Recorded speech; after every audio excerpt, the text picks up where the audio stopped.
5.4 is finally here. And I've caught my first glimpse of it, and I'm starting to refine my plans on what I'll need to do to achieve a top 100 Legends time for Act 5. I've been trying to plan this out for the better part of a year now. Can't tell you just how important it is to have the right champions to go for a top 100 time like this. Medusa is returning to the featured 5-star crystal in 26 days, and it's been my plan to go for her. And I'll still be popping open those crystals. But I'm not so sure that Medusa is necessarily part of the plans or needed for a top 100 time. The champion that I do think is needed is Blade. And unfortunately, his crystal does not return until after the cutoff for 5.4. He doesn't return until February the 22nd, and the Legends time has to be put in by the end of January. Blade kind of slipped under the radar for me, because I was thinking that, especially with the way that we saw, what 5.3 looked like, I was thinking that we need some diverse champions, some class diverse champions. And since I already had Gwenpool, I was thinking, you know what, I probably don't need another skill champion. Not only that, but I just didn't think that Blade was going to have the damage that he does. I thought he was going to be more of a utility champion, and I made the mistake of looking at the hashtags here, and it said defensive utility, and I'm thinking, okay, I can write him off. I kind of just put my attention elsewhere. But it turns out that Blade is the highest DPS champion in the game in the right situation. Not only does he have a very, very high base attack. I mean, I'm looking at my, my 4-star champion. Obviously, I don't have the 5-star, but the 5-star champion has the highest base attack in the game. We can go ahead and take a look at a 5-star version real quick here. So the 5-star version has, I believe he's actually the highest base attack as of right now at 1955. Very close to that 2000 cutoff that he would just gain the extended enraged timer in Labyrinth, right? But that doesn't matter for 5.4. The point is he has a very high base attack. Not only that, but when he has Danger Senses active, he gains 1564 attack. Not only that, but if you have Stark Spidey on your team, there's an increased potency for Danger Senses bonuses by 45%. That gives him a base attack when Danger Senses are active of 4,223. To put that into perspective of just how much attack that actually is, that's higher attack than a 455 Stark Spidey with 6 poise charges. That is a Star-Lord, a 455 Star-Lord at Signature 20 with 37 hit combo. A 37 hit combo is what's needed to match that attack. If it's a Signature 140 Star-Lord, it's 27 hits. And we're talking about a champion here that, Blade doesn't even need to be awakened to have this kind of damage. And when we're talking about fights that, the regular enemies in there have, like 75,000 HP, the bosses have like 180,000 HP, something like that. To have this kind of damage just right away, it's extremely important. Even building up a few poise charges will take some time. Getting all of those hits with Star-Lord is a joke compared to what Blade is able to accomplish. And yeah, it's only when Danger Sense is active, but you can make it active against all villain champions.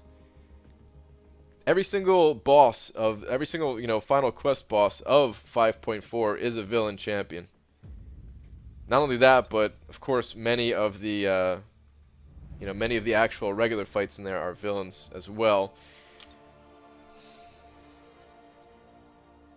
And fully boosted up with suicides and everything, Blade can crit for nearly 10,000 damage. I don't know the exact number. I don't have a Blade to test, but yeah, I'm betting it's close to 10k, and I know his special 2s can crit for like 50k. So yeah, I mean against the regular fights, it's kind of Blade or bust at this point.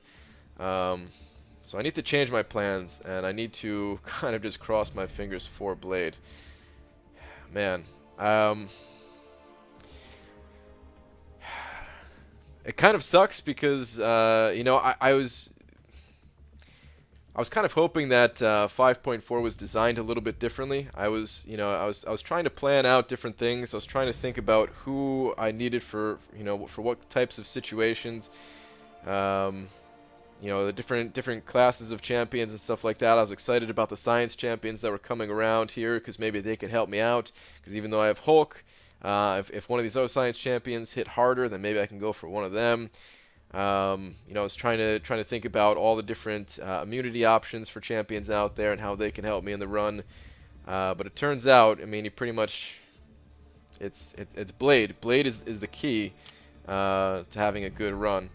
And of course, you're still going to want other champions like Stark Spidey for the times where you cannot get Danger Sense active. So it's not all on Blade, but I mean, I already have the other part of the duo. I already have Stark Spidey, so a lot of it is riding on Blade. To be clear, this is very important. People get the wrong impression because it comes up in streams sometimes where there's certain people that feel that Blade needs to be nerfed. I'm not asking for that. I'm just telling you guys my plans and what I think is necessary for 5.4. I'm not trying to get Blade nerfed, all right? Because I see those rumors going around, and yeah, they're just rumors, guys. I'm not trying to get Blade nerfed. I guess people maybe they're still mad when I said Scarlet Witch needed to be nerfed before 12.0. That I absolutely want it to happen. But no, I'm not trying to get Blade nerfed. But yeah, I do need to get my hands on this guy. And there's really only two options. I could pull him as a sub-featured champion in the 5-star featured, which, I mean, the odds of that are pretty low. And it doesn't.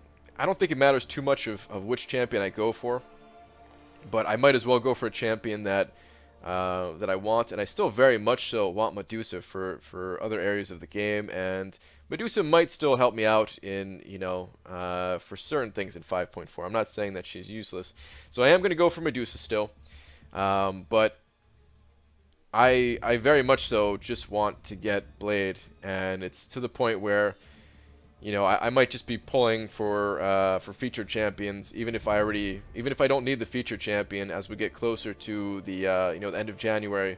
I might just start pulling featured champions just on the off chance that I do pull a sub-featured Blade. The other thing that I can do, there's only two sources. The other thing that I can do is I can buy featured Grandmaster crystals, and this is even more of a long shot. I mean, think about it. If pulling a 5-star champion out of here is something like a 1% chance, it's extremely rare. I know people who have dumped 10,000 units into these crystals and have not gotten a single 5-star. Then pulling a sub-featured champion out of here, and the right sub-featured champion has to be like a 1% on that 1%. It's got to be extremely rare, but I mean, if it's necessary to do it, then I have to try. I have to try because at this point, yeah, I don't know if it's possible to hit a top 100 Legends time without that 5-star Blade. It's kind of ridiculous his damage. I can't believe that I didn't realize the potential earlier, but yeah, it's so strong. He's so powerful that my 4-star Blade actually out damages my 455 Gwenpool until Gwenpool puts the armor break on. How crazy is that, right? A 4-star out damaging my 5-star, and it's not a 5-star that is a weak hitter. It's Gwenpool, right? I do have to say I definitely wish that 5.4 was designed differently so that it wasn't riding so much on Blade. But yeah, for a top 100 time, I think it's necessary. So I'm gonna try. It's extremely low chance at this point, but this might be my only chance at actually hitting the top 100 time. And like I said, I've been planning this out for the better part of a year. And to give up now just because to give up now because I can't get a or just because my odds are very low to get a 5-star Blade. I just can't do it. I can't give up that goal. So yeah, I'm gonna keep going. I'm gonna keep trying. Even if I don't get Blade, I still am going to try to hit a top 100 time because maybe I'm wrong. Maybe it's possible to do without Blade, but you know the chances are very slim. I would say if I got Blade, then the chances are pretty decent. Maybe 50%. Maybe that's a little too optimistic, but it would definitely be decent chances of me hitting top 100. And if I do not get Blade, then it drops down to like less than like 5% chance or something like that with the champions I currently have. So, yep, that's just a little update for you guys on my plans. Wish me luck. Good luck to anybody who is also going for that top 100 time or even just clearing through 5.4 normally. As much as I do wish the content was designed a little bit differently to require different classes and things like that, to make it a little bit more fun and interesting to kind of plan out ahead of time, it does still look like an enjoyable quest to get through. So, alright, anyway, that's going to do it for this one, guys. I'll see you in the next video. Take care.